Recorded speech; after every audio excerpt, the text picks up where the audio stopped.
நோம்புல அடுத்ததாக நம்ம புரிந்து கொள்ள வேண்டிய விஷயம் நீயத்து. நீயத்துன உடனே நமக்கு என்ன நினைவுக்கு வருகிறது? பள்ளிவாசல்கள்ல சொல்லித் தருகிற நீயத்து.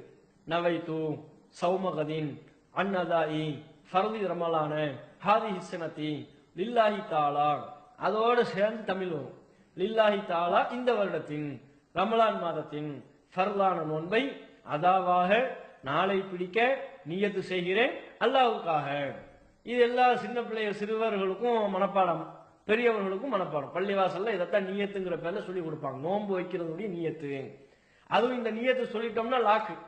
கம்ப்யூட்டர் ஜி இந்த இந்த இந்த நீயத்தை சொல்லிட்டோம் நீங்களா, கம்ப்யூட்டரை லாக் பண்ற மாதிரி சாப்பாடு எதுவுமே சாப்பிடக்கூடாது.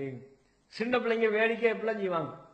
நான் ஒன்று சொல்றேன் அப்படி திருப்பி சொல்லி பார்ப்போம் அப்படின்னு சொல்லிக்கிட்டு அந்த சகல் நேரத்துக்குலாம் ரொம்ப முன்னாலேயே என்னப்பா சொல்லுப்பா நவைத்து சவமகதி எல்லாத்தையும் சொல்லி முடிச்சுட்டு நோன்பு வச்சுட்டேன், இதுக்கப்புறம் நீ எதுவுமே சாப்பிடக்கூடாது.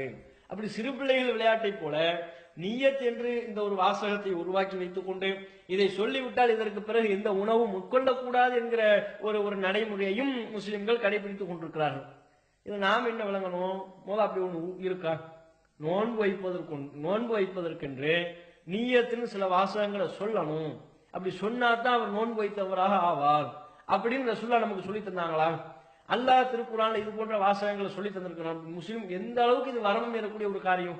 அல்லாஹ்வும் இதை சொல்லித் தரல, ரசூலும் இதை சொல்லித் தரல. இவர்களாக அரபியில் சில வாசகங்களை உருவாக்கி வைத்துக் கொண்டு இதுதான் நோன்பு நோற்பதற்கான நியத் என்று தமிழக முஸ்லிம்களுக்கு மத்தியில் இதை சொல்லிக் கொண்டு இருப்பார்களே ஆனால், இதை முஸ்லிம்களும் தங்களது வாழ்க்கையில கடைபிடிப்பார்களே ஆனால் இது ஏற்புடையதா? எவ்வளவு ஒரு வரம்பு மீறக்கூடிய ஒரு செயல் என்பதை இது போன்ற காரியத்தில் ஈடுபடக்கூடியவர்கள் புரிந்து கொள்ளணும். நீயத்துன்னு சொல்லி ரசூலுல்லாஹ் எந்த இது போன்ற ஒரு வார்த்தையெல்லாம் நமக்கு சொல்லித் தரல. சொல்லப்போனா நீயத்துங்கிறத மனசால நினைக்கிறது தான். நம்ம நோன்பு வைக்க போறோம்னு நினைக்கிறோமா இல்லையா?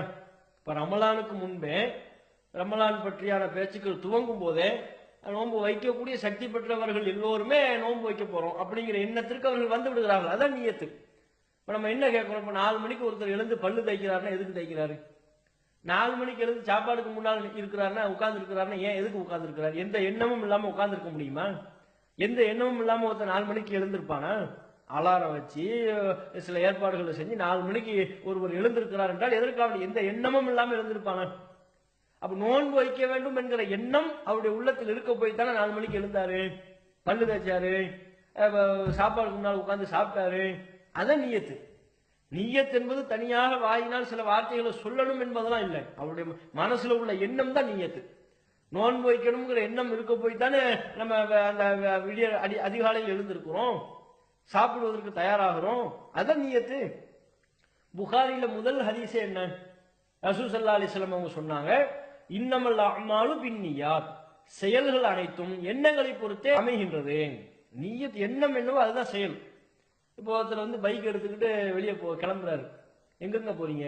தெரியல, ஏதோ கிளம்புற. அப்படியா சொல்வாரு? ஒருத்தர் அடுப்பை பத்த வைக்கிறாங்க. எதுக்கு அடுப்பை பத்த வைக்கிறீங்க? தெரியல, அப்படியா சொல்லுவாங்க? ஒரு செயலை துவங்குவதற்கு முன்பாக அவருக்கு ஒரு எண்ணம் இருக்கும். அந்த எண்ணத்தின் பேர்ல தான் ஒரு செயலை நடக்கும். ஒரு பைக் எடுத்துக்கிட்டு வெளியே போறாருன்னா அவர் ஏதோ ஒரு பொருளை வாங்குவதற்கு, ஒரு நபரை சந்திப்பதற்கு போறாரு. அவருக்கு அதான் நீயத்து. ஒரு அம்மா அடுப்பை பத்த வைக்கிறாங்கன்னா ஒரு சமையல் பண்றதற்கு, ஒரு உணவை தயாரிப்பதற்கு அடுப்பை பத்த வைக்கிறாங்க. அது அவங்களுடைய நீயத்து. அப்ப எல்லா செயலுக்குமே ஒரு நீயத்து இருக்கும். நோன்பு வைப்பதற்கான நீயத்தும் அதுதான். மனசால நம்ம நினைக்கிறது தான் நீயத்தை தவிர குறிப்பிட்ட சில வாசகங்களை சுலோகங்களை சொல்ல வேண்டும் என்பது கிடையாது. இன்றைக்கு முஸ்லிம்கள் நீயத் என்கிற பேரில் நோன்புக்குரிய நீயத்தாக எதை சொல்லி கொண்டிருக்கிறார்களோ அது அல்லாஹ்வின் தூதரால் கட்டுத்தரப்பட்டது கிடையாது. அது அல்லாஹ் ஏத்துக்கவும் மாட்டான். ரசூலுல்லாஹ் நமக்கு என்ன சொன்னாங்க? மன் அமில அமலன் லைஸ அலைஹி அம்ருனா ஃபஹுவ ரத்துன். நாம் உத்தரவிடாத ஒரு அமலை யார் செய்வாரோ அது அல்லாஹ்விடத்தில் நிராகரிக்கப்படும். அல்லாஹ் நிராகரிச்சு ஏத்துக்கலன்னு சொன்னா எப்படி அது ஏற்றுக்கொள்ளப்படும்? நீயத்துன்னு அல்லாஹ் ஒன்று சொல்லித் தரல, ரசூல் சொல்லித் தரல. நாம ஒரு வாசகத்தை சொன்னோம்னா அல்லாஹ் அதை ஏத்துக்குவானா? நிராகரிச்சு தூக்கி வீசி எறிந்து விடுவான். அதை நம்ம புரிந்து கொள்ளணும்.